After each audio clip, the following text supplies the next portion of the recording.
Good afternoon, everyone. Welcome to my talk on appreciating Mindanao films. I am Keisha Halili, the co founder and managing director of Micromedia Productions. First, I would like to thank the media educators of Mindanao for inviting me to your activity. I want to start by introducing myself first and how I got into the world of independent filmmaking. When I was in first grade, my mom gave me a diary, and from then on, storytelling became a hobby. Then I joined journalism contests in school, and it became a passion. Then I went to the University of the Philippines, Diliman, and got a journalism degree, and it became a career. I was a journalist for at least 7 years. I worked at both private and public media outfits where I was a news correspondent or an anchor. I was content with my life in the media at that time. In 2015, I was looking for new ways to tell stories. Back then, I was employed at the Provincial Information Office of Davao del Norte. Our office got invited to the Guerrilla Filmmaking Workshop side event of the Mindanao Film Festival, where I was introduced to the filmmaking community of Davao City. Every weekend for a month, they gave us a crash course on directing, script writing, acting, cinematography, editing, and others. And that's us. And that's me. By the end of that month, we were told to shoot our first short film. And so, Pagsalig or Faith was born. It is the story of a young boy who was forced to make a choice of following his father's legacy as a faith healer or forge his own path. I had a lot of fun and I learned a lot when we were shooting this film because it felt like I had entered a new world, so flexible compared to the rules filled world of journalism. Pagsalig won a few awards during the festival, and from then on, a small voice started to tell me that I was meant for something else. And that voice grew. So remember the guerrilla filmmaking workshop?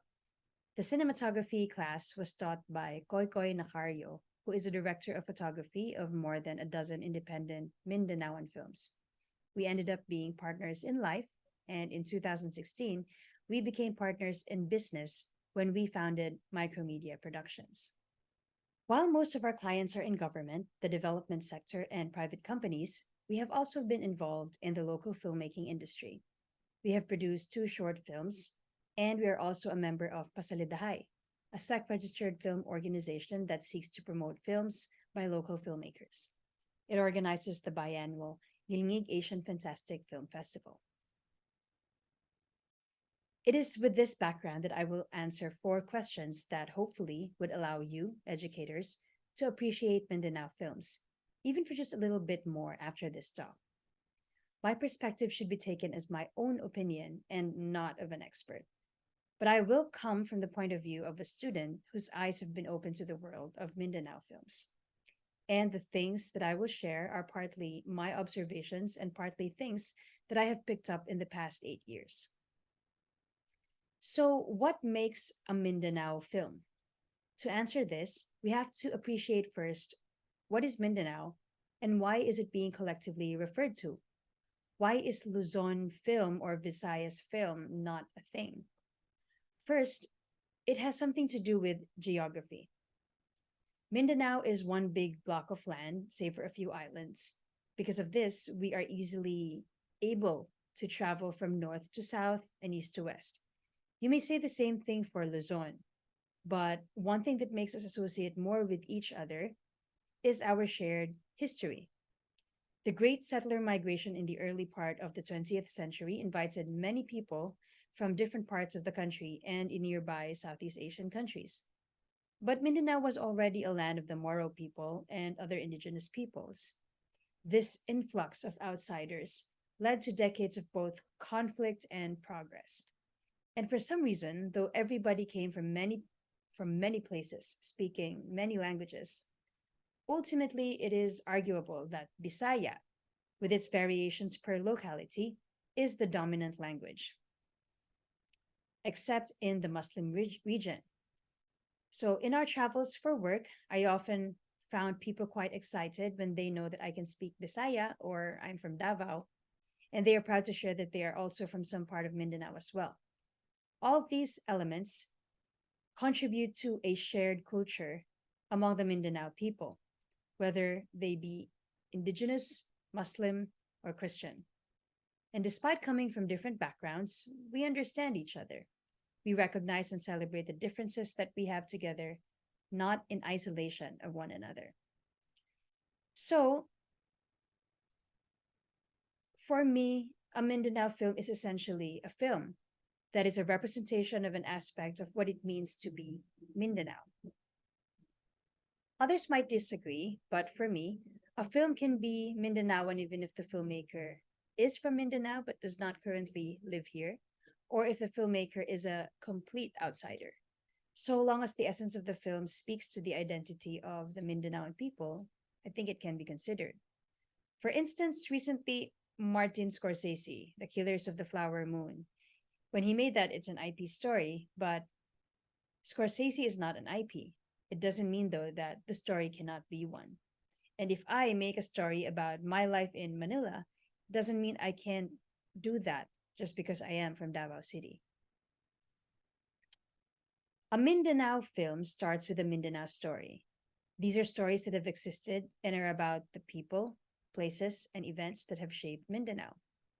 In short, they are stories of differently lived realities within the regions.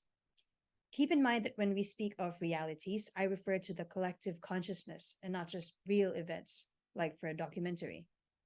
There are five different types of stories that are predominantly seen in Mindanao films. The first are stories on cultural diversity.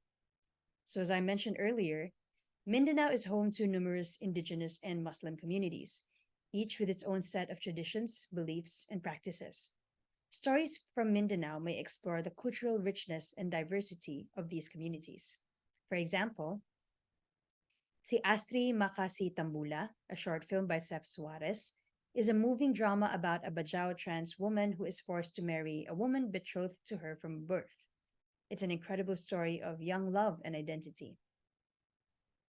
Limbunan is a full length film by Teng Mangansakan, one of the most prominent Moro filmmakers in the Philippines.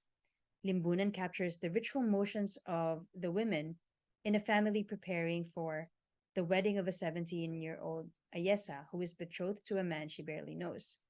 It is a beautiful film that shows the complexity of a Maguindanaoan tradition where Ayesha has to choose between love and loyalty to tradition and family. Mindanao stories can often involve mythical creatures, legends, and superstitious beliefs.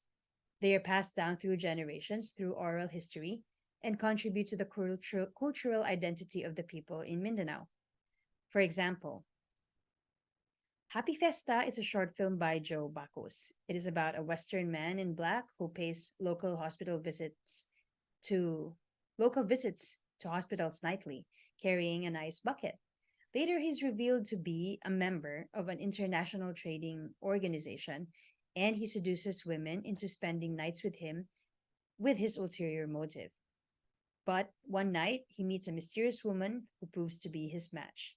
So this touches on dark social issues and intertwines with local folklore that results to an unforgettable and unique visual storytelling. We also have Balbal, a short film by Joseph Malabar. This is actually one of the films that was showcased in the Ngilngig Asian Fantastic Film Festival before the pandemic.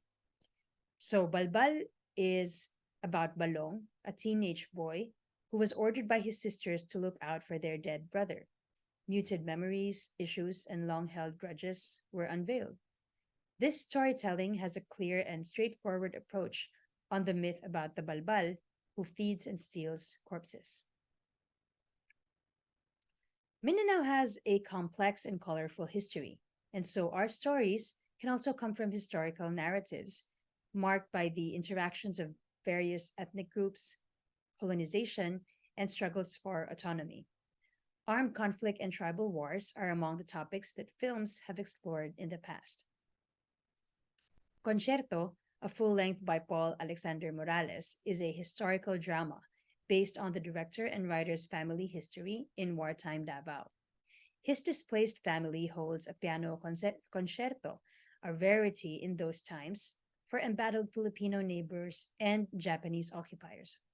This film celebrates a family whose reverence for life, expressed through their love of music and friendship, can survive even war and shows how beauty and compassion does grow in even the harshest of conditions. We also have Forbidden Memory, a documentary by Teng Mangasakan. It studies a people's collective memory and the policy of genocide around the events that led to the Malisbong massacre of 1974. The documentary revolves around a group of people's collective memory of the September 1974 Malisbong massacre that was part of the overall counterinsurgency effort of Ferdinand Marcos during the Marcos martial law era. Not known to the majority of the Filipinos, at least 1,500 Moro residents of the coastal barangay of Malisbong in Palimbang, Sultan Kudarat, were killed in the massacre. This was a very courageous storytelling of Mindanao's untold past. Mindanao stories may also address current social, economic, and political issues facing the region. These could include topics such as peace and conflict, environmental concerns, or challenges specific to certain communities. For example, Salvage, a full length by Sherad Anthony Sanchez. A news team investigating rumors of Aswang killings in a remote barrio are attacked by a group of soldiers, forcing them to run for their lives deep in the forest, where more mystery and danger lie in wait. Salvage is a collection of clips that do make sense, especially that the shaky camera adds to the dread and frustration of trying to understand how things took a strange turn.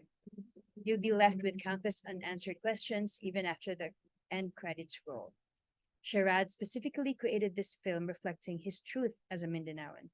It is a perfect example of art that will disturb the comforted. Entre Medio Delfin is a short film by Ryan Mursha. A Tausug woman is surrogating for a gay couple. After 7 months of taking care of pregnant Ayesha in hope for a child, Dani and Khalil, the gay couple, are confronted with her decision to leave with her boyfriend. It is a very heart wrenching storytelling told in silences, poetic dialogue, and cinematography that makes you feel as frustrated and left behind by the couple who were led on. Some stories may draw inspiration from the natural beauty of the region, incorporating the environment as an important element in the narrative.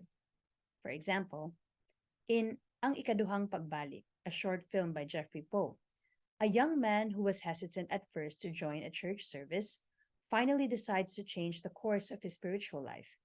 The environment plays an integral part of how the story unfolds, using the environment as a storyteller that reveals the internal world of the characters. Syudad sa Bulawan, a short film by Jarrell Serencio, is about child gold miners in Mount Diwalwal, Compostela Valley, Philippines. Amidst the threat of a riot between opposing group of miners, three brothers bravely decide to continue working in the mines to be able to go to school and save enough money. It is a film that shows us the reality of gold mining in the region, a huge industry that profits from the marginalized. As micromedia, we have also been able to tell our Mindanao stories with our short films. The first is Pulangi, or River. It is the story of two Moro brothers torn apart by war, longing to reunite despite living in two different sides of the river. Initially, we were commissioned by the Office of the Presidential Advisor on the Peace Process to create a video to promote the acceptance of the Bangsamoro Basic Law, or BBL, at that time. But we partnered up with Origani Films, the production company of director Bagani Fiola, to create this short film where the desire for peace is more implied rather than explicit. It has been screened in Sharjah in the UAE and nominated as Best Short Film by FAMAS in 2018. Our second film is Ang Pagbalik sa Ugat Hinungdan, or A Return to the Reason. It is about a mother who experiences strange occurrences in her house as she prepares for her daughter's birthday. It is set during the night of the Davao City night market bombing in 2016. We were commissioned by the Psychiatric Association of the Philippines to create this film for their internal film festival. It managed to win most of the awards, and this film was screened in local film festivals after. For us, we chose to depict these stories because we wanted to tell well known events or issues in a different light. In a way, we gave the audience a glimpse of an aspect of Mindanao as we know it. But Mindanao films are not easy to make. No film is, but Mindanao films are particularly challenging in the local landscape. While there are a multitude of challenges, I've chosen to group them into just two. The first group are storytelling challenges. Some filmmakers use the excuse that their films are works of fiction in order to create conveniences in the storyline of their films. But when elements of a Mindanao culture, for example, is depicted differently on screen or the geography is misleading, people who are not aware of the truth may be led to believe so. The same goes for balancing stereotypes. There was a time when people heard that I'm from Davao, they would ask, Di ba magulo dun? After the all out war in the early 2000s, a number of mainstream films depicted Mindanao as a war zone. And that picture has been very difficult to erase, even though many cities in Mindanao are as progressive as any other city in other places of the country. Navigating sensitive political and social issues is also challenging because filmmakers would have to decide on whether they want to take a hard or soft stand and what the repercussions may be for each. There is still the stigma that the only stories that matter are socio-political or stories of poverty and conflict. So those are the challenges when it comes to storytelling. The second set of challenges, the second set of challenges are about producing. There aren't enough producers in Mindanao. I am currently studying to be one, though it hasn't been easy. We deal with limited funding. Securing adequate funding for film production is a common challenge, and it is particularly pronounced in regional filmmaking. Mindanao filmmakers may face difficulties in accessing financial support for their projects, which can impact the overall quality and scale of productions. Most independently produced films here rely on grants from film festivals instead of funding from investors or big movie studios. The second are logistical challenges.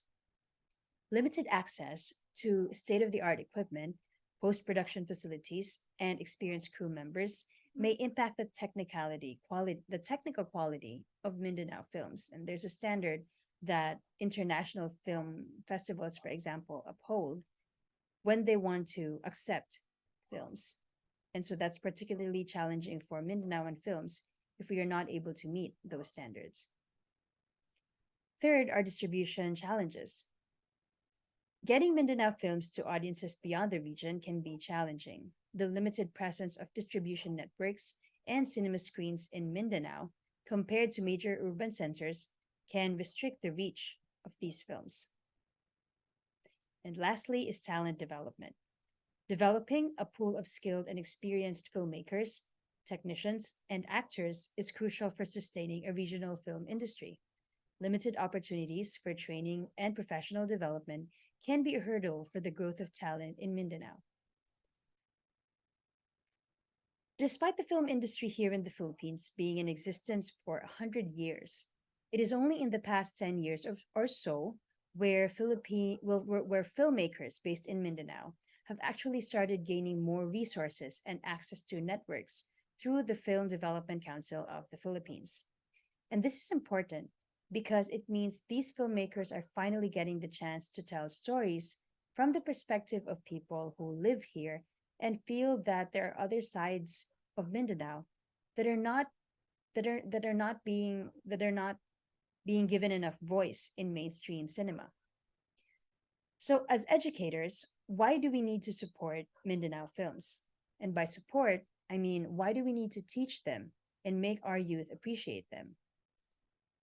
So the first is social awareness.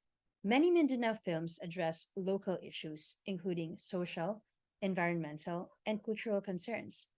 These films can raise awareness about the challenges faced by communities in Mindanao, fostering empathy and understanding among audiences, and opening their eyes to a deeper understanding of the world around them. Next is creative innovation. Regional films often bring a fresh and unique perspective to storytelling, exploring themes and narratives that may not be as prevalent in mainstream cinema. This creative innovation contributes to the overall diversity and dynamism of the Philippine film industry. Third is we do it for empowerment. By supporting Mindanao films, you contribute to the empowerment of local filmmakers and storytellers. It encourages them to continue creating content that reflects their experiences and perspectives. This empowerment can lead to the development of a vibrant and self sustaining regional film industry. And economic impact. Supporting Mindanao films help boost the local economy by providing opportunities for filmmakers, actors, crew members, and other industry professionals in the region. It encourages the growth of a local film industry, creating jobs and contributing to the overall economic development of the area. At a personal level, how we tell stories about Mindanao is how we and the rest of the world will remember Mindanao. And so, in a way, we also teach our youth to be better storytellers. We develop their critical thinking and analysis. Mindanao films often address complex social, historical, and cultural issues. Analyzing these films encourages students to develop critical thinking skills, enabling them to explore different perspectives and form informed opinions on relevant topics. And we encourage creativity. Mindanao films often showcase unique storytelling approaches, artistic styles, and filmmaking techniques. Exposing students to these creative elements can inspire their own artistic expressions and encourage them to think outside conventional boundaries. And when we teach with Mindanao films, we encourage new voices to emerge and further write the stories of Mindanao. And as an ending, I would like to leave you with these questions. What stories do you want Mindanao to be remembered by? Again, thank you to the Mindanao educators of Mindanao, and thank you for listening. Good day.